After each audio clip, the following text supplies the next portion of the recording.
Psicosis. El término psicosis fue acuñado en 1845 por von Fürsterleben para diferenciar los trastornos neuróticos de los trastornos psicóticos.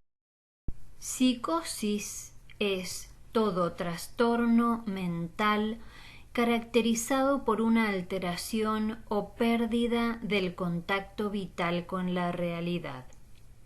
Algunos de los síntomas pueden ser delirios, alucinaciones, otras alteraciones sensoperceptivas del pensamiento y el comportamiento.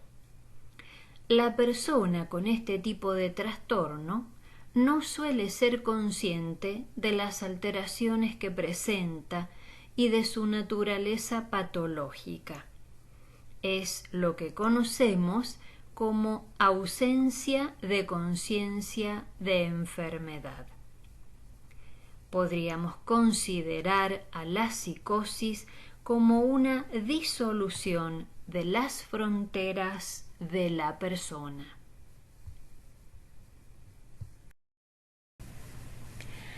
Antes de continuar con el concepto de psicosis, vamos a repasar qué es un síndrome. Síndrome es el conjunto de síntomas y signos que simultáneamente se repiten en cierto número de enfermedades y que son comunes a un grupo de entidades nosológicas determinadas, pero insuficiente por sí mismo para establecer el diagnóstico de una enfermedad. Los síndromes psicóticos pueden ser primarios y secundarios. Síndrome psicótico primario son los trastornos que se plasman en las clasificaciones actuales. Corresponden a distintas formas de presentación y evolución del síndrome psicótico. Síndrome psicótico secundario son aquellos síntomas psicóticos que aparecen en el contexto de una enfermedad médica. Esta puede ser cerebral o extracerebral o sistémica, o asociados a cuadros tóxicos o iatrógenos.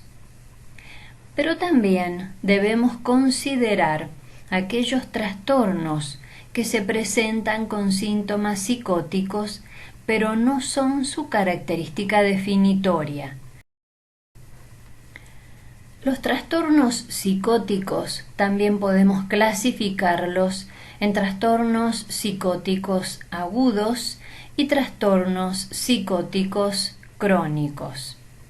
El trastorno psicótico agudo lo observamos en aquellos pacientes que pueden presentar una perturbación grave de inicio repentino caracterizada por creencias extrañas y un comportamiento acusadamente anómalo. Pueden sentirse aprensivos, confundidos o muy susceptibles. Puede ser altamente transitorio, durando pocas horas hasta unos cuantos días, incluso semanas. Dependiendo de la entidad nosológica, los pacientes pueden recuperarse por completo. Es lo que sucede en el trastorno psicótico reactivo breve. Las experiencias inusuales, las creencias y los comportamientos anormales pueden incluir delirios, alucinaciones, inhibición o agitación. Trastorno psicótico crónico. Pueden presentar creencias anormales, alteraciones sensoperceptivas y alteraciones en el comportamiento. También pueden cursar con falta de energía para las actividades diarias, falta de motivación para el trabajo, dificultades de concentración, abandono personal, de familiares y amigos. Las exacerbaciones agudas incluyen delirios, alucinaciones, inquietud, agitación, comportamiento marcadamente anormal. Los síntomas crónicos incluyen falta de energía o motivación, retraimiento social, lenguaje extraño y anormal.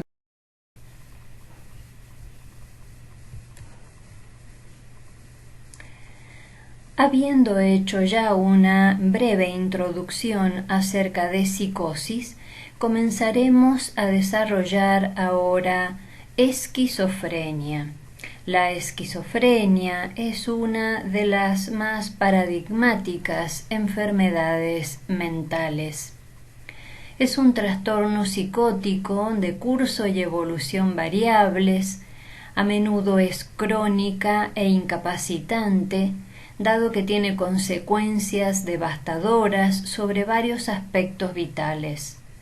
La mortalidad entre las personas con esquizofrenia es aproximadamente 50% superior a la de la población general.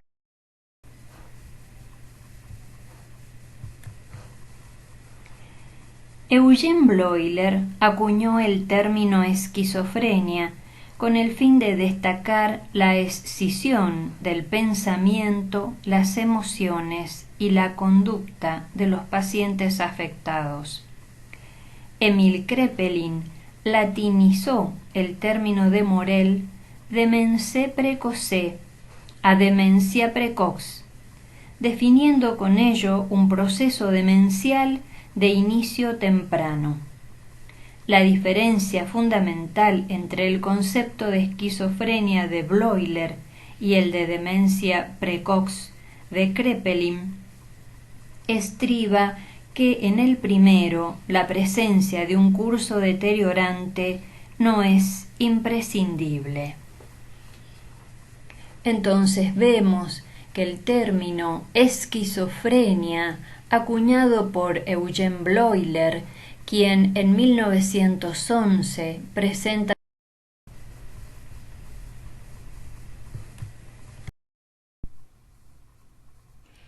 Continuando entonces con la etiopatogenia de la esquizofrenia, debemos tener presente que es una enfermedad con un fuerte componente genético, de genética poligénica y multifactorial.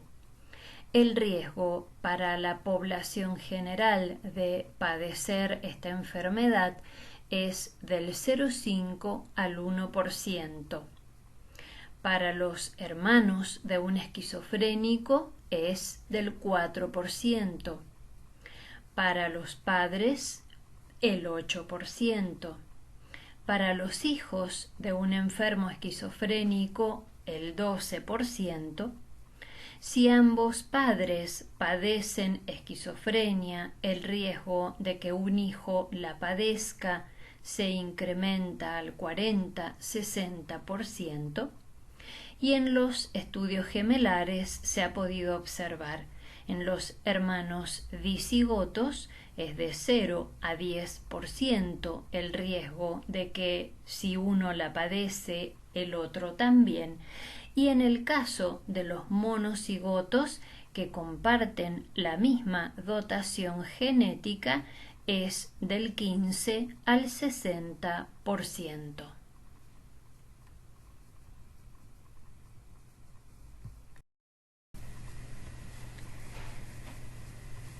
Anomalías estructurales.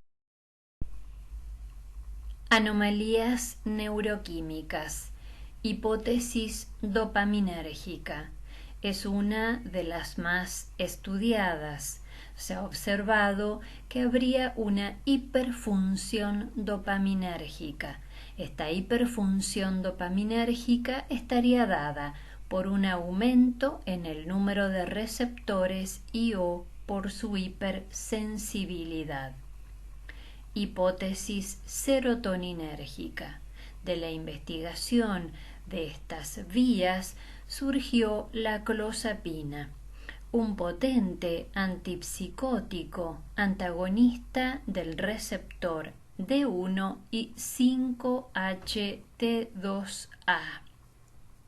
La clozapina es un antipsicótico que se utiliza para la esquizofrenia refractaria.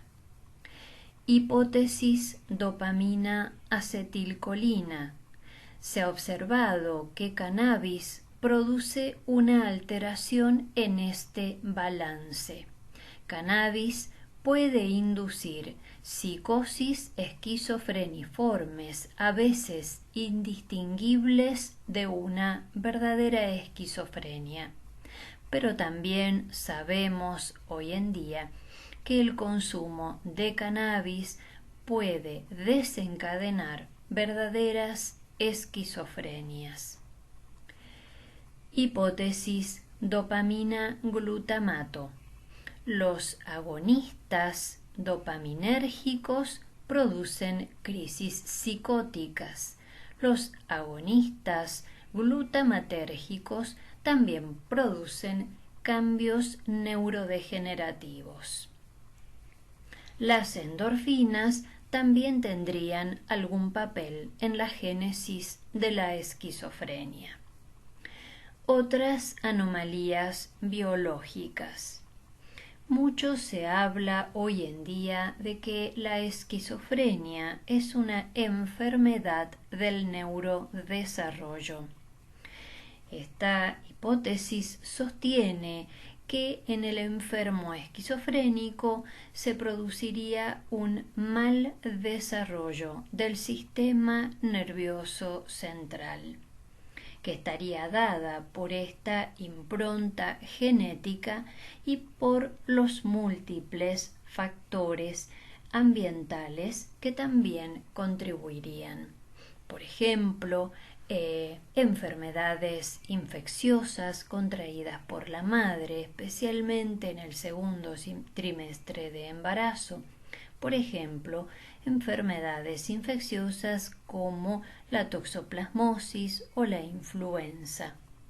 Las hipovitaminosis, la malnutrición podrían contribuir a desarrollar en forma anómala el sistema nervioso central.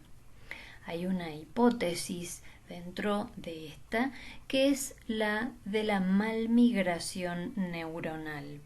Se ha observado en cerebros de esquizofrénicos que se produciría una migración neuronal anormal, encontrándose neuronas cercanas al epéndimo que deberían estar mucho más periféricas y que esto podría deberse a alteraciones enzimáticas. Una de las enzimas implicadas en esto es la adenin-dinucleótido diaforasa. También habrían alteraciones neuroinmunológicas y endocrinológicas.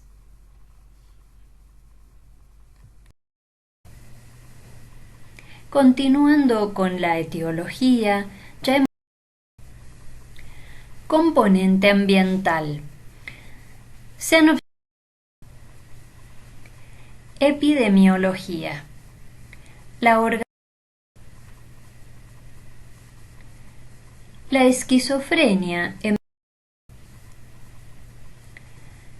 la prevalencia. Podemos observar en este gráfico, siguiendo entonces con la fase prodrómica, puede durar. Fase psicótica.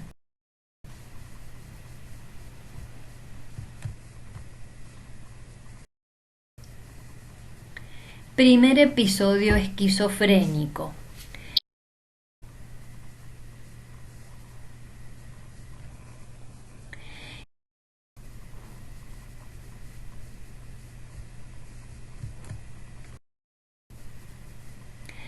Dentro de estos grupos de síntomas fundamentales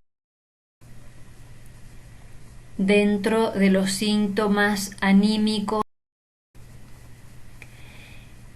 Esto permitió a Tim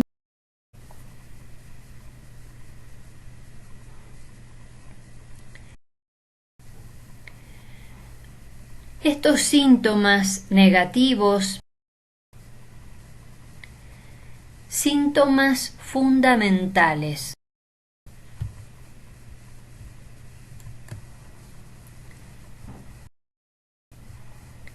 Como síntomas de segundo orden, Kurzweil. Vamos a continuar ahora. La esquizofrenia hebefrénica fue descrita.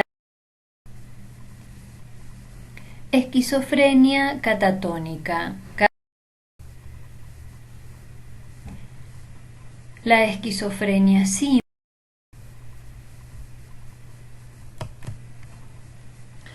Con suicidabilidad. Al comienzo. Diagnóstico diferencial. El diagnóstico diferencial. En este cuadro podemos observar el diagnóstico diferencial. Vemos otro cuadro para el diagnóstico. Continuamos con otro gráfico de diagnóstico. Exámenes complementarios. ¿Cuáles son los tratamientos? El tratamiento de la psicosis es también las intervenciones psicológicas son muy importantes. Tratamientos sociales y de rehabilitación. Algoritmo de tratamiento psicofarmacológico. A la segunda fase. También monoterapia.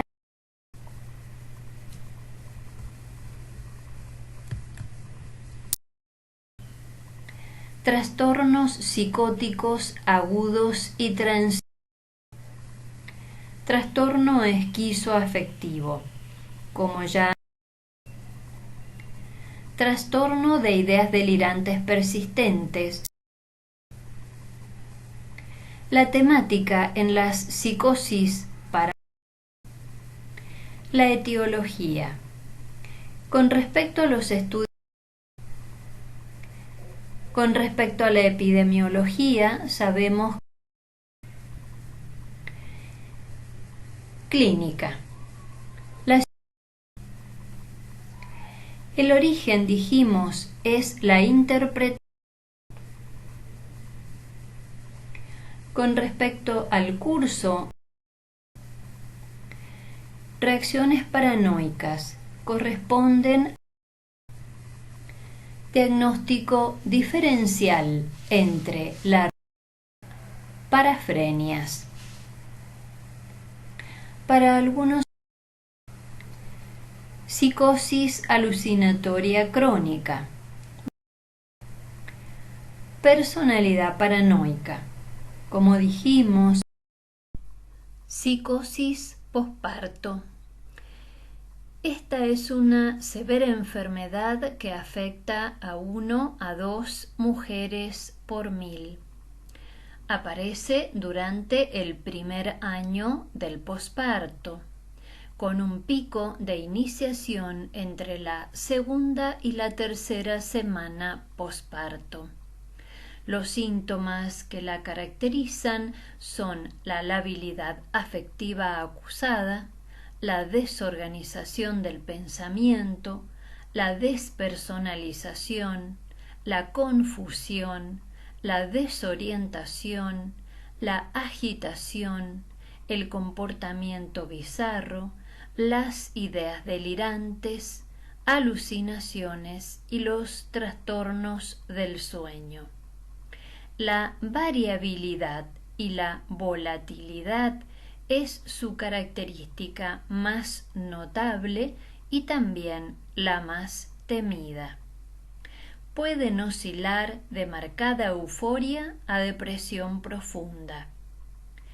Las psicosis puerperales tienen un alto riesgo de conductas autodestructivas, impulsivas y violentas, entre ellos los intentos de suicidio y filicidio.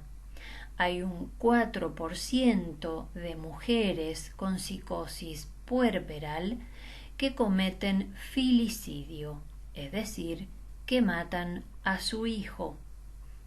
El riesgo de recurrencia de las psicosis puerperales es alto, 60%. Los síntomas psicóticos en el posparto obligan a descartar enfermedad orgánica, esquizofrenia y trastornos bipolares. La psicosis puerperal está asociada con una historia familiar y personal de enfermedad bipolar.